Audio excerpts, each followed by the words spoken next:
Hello and welcome to this video. So I'm going to start off with what we did this morning, and that is I'm going to begin with half vowels. Remember that the Hebrew vowels are divided into full vowels and half vowels. We looked at full vowels yesterday. Here's half vowels. Half vowels is divided into simple sheva and the compound sheva.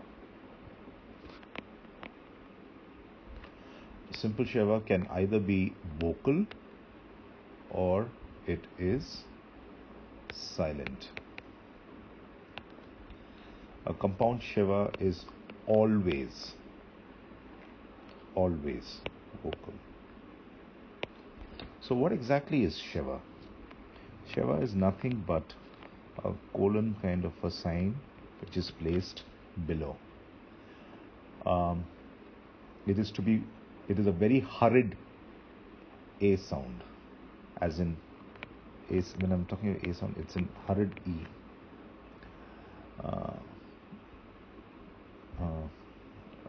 E category. What you need to remember at this point is this can either be vocal or silent. When is it vocal? It is vocal when it begins a word or it begins a syllable within a word.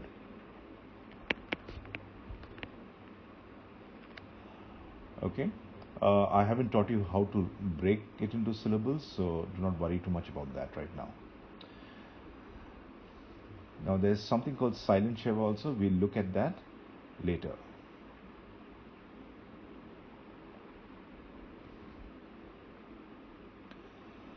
So I have taught you vocal sheva. Now let me teach you compound sheva.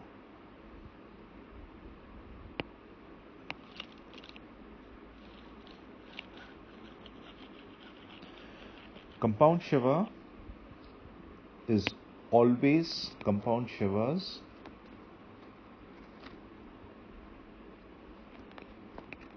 is always vocal. And the reason for that is compound sheva is nothing, as the name suggests, compound. It is made up of the sheva along with one particular short vowel. And there are only 3 short vowels it combines to make some sort of a sound. So the first is the sheva combines with a patak to make it a khatep patak.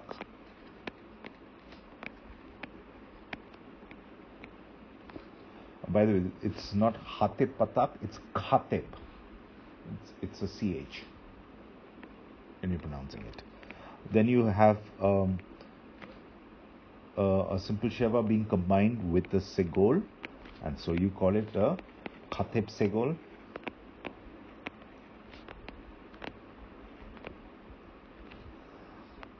And then finally you have a sheva along with a, be careful, this is a kametz khatuf, so it is the O type, and this we call it the khateb kametz. Now compound shevas, and every sheva, even a vocal sheva, is, remember, it's hurried a sound. So in terms of duration, it is even shorter than a short vowel. Okay, so the long vowels have a longer tone of pronunciation, the short vowel a shorter tone. The shevas, that is a vocal sheva or a compound sheva, is extremely hurried a pronunciation. This is theoretically. Okay, if you can actually do it while reading, great, but it's not the easiest to do it while you're pronouncing. So just keep, what's important is that you keep the right, you pronounce it right in terms of the vowel category, as in the vowel type. Is it an R sound? Is it an A sound? Is it an E sound? Is it an U sound? All those kind of sounds, that should be accurate. The duration of it, for the time being, you can be excused for that. Alright, if that's the case, I just want to briefly show you all the unchangeable long ones we have studied so far. And what I'm going to write now is some extra material taken from other books also. You will encounter it in the Hebrew Bible, and so I think it's a little better to give you a little more comprehensive knowledge. Remember, long vowels are broken up into unchangeable long and changeable longs. Unchangeable longs will always have a matrix lectionis. Okay. Now I hope you remember what the matrix lectionis, what consonants functioned as a matrix lectionis. Anyway, here are the unchangeable long. I'm saying unchangeable long written with vowel. We have only two in the category. One is in the O class, which is a, let me just, if X is any alphabet in Hebrew, then we have a kolem vowel. Okay. The next unchangeable long is in the U class, and that is a shurek. Okay. Remember, these unchangeable long vowels are called unchangeable because they do not reduce themselves, or they do not change. When I use these terms, it means that it does not become any other vowel by the rules of grammar. They can never do that. And why is the reason why? It's because it has a matrix lectionis in it. The next one, an unchangeable long vowel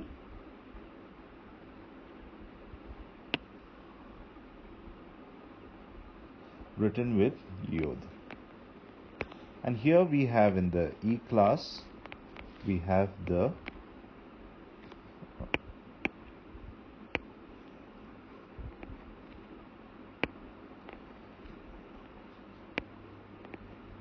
if X is any Hebrew alphabet, we have the sereyod,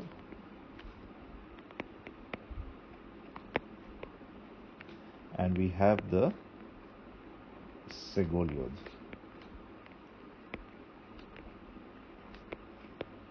This is coming under the E class. But we also have the I class, which is now the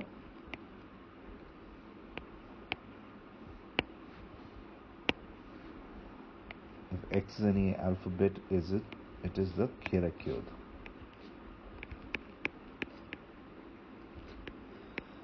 So we have these three unchangeable longs with a yod.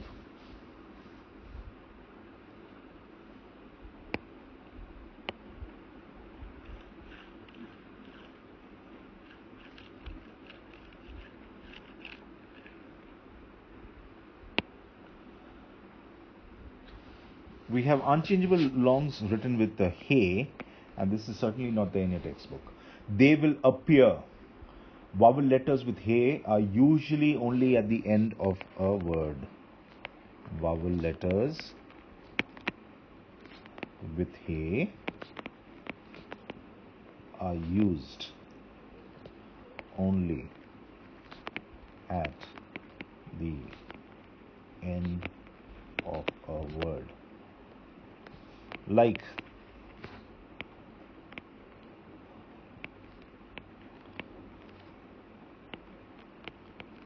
Torah. Okay, now you see this is functioning as a vowel unit. It's a kametz hey. It's a kametz hey. So it's an unchangeable long. So unchangeable long written with the hey will appear only at the end of a word. Okay, bear that in mind. And what are our options here? Like we just said right now, our first option is in the A class. and we have just one option there where X is any consonant. Remember, this is ending with the word. It's a kamatse. In the E class, you can have two options. Either it is a sere he. Now, sere is coming from these two dots. You recognize that, man. All the names come. So it's pretty easy to remember if you know the initial names. Or it is a segol he. Remember, all of this will come only at the end of a word. In the case of a unchangeable long written with a he, it appears at the end of a word, not necessarily for the other cases. The O class will only be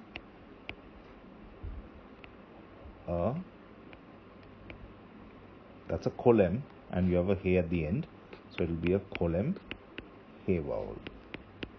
Okay, that's all you have to. This is not there in your book. If you need some assistance, if you want some extra material only for this particular ones, please send me a personal message. I will be very happy to kind of look and scan and send it to you, or put it up in Moodle. All right. Now that that's done, I am going to speak about defective writing.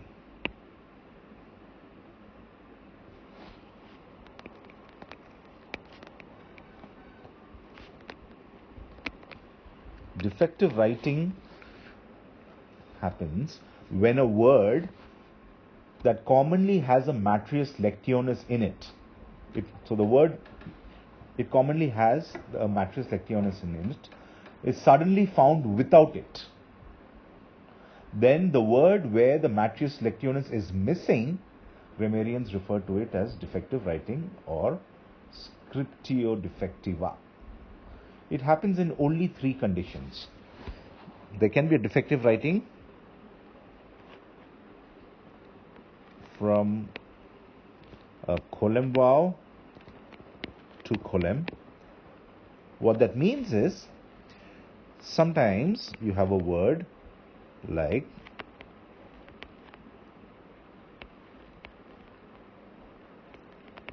shofar. Now here you have the kolem vowel, okay? Sometimes in the Hebrew Bible you will get this spelling for shofar, which is ram's horn.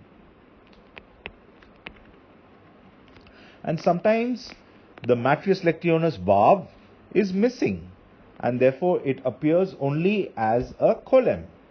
This is a shin, and then you have the kolem on this side, and you have the, so it's again pronounced the same way. There is a difference in form, but pronunciation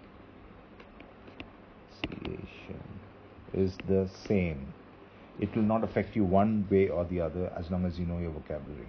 As long as you know that shofar means ram's horn, whether you read it with the matrius lectionis vav in it or without it, it's still the same. The next one, we see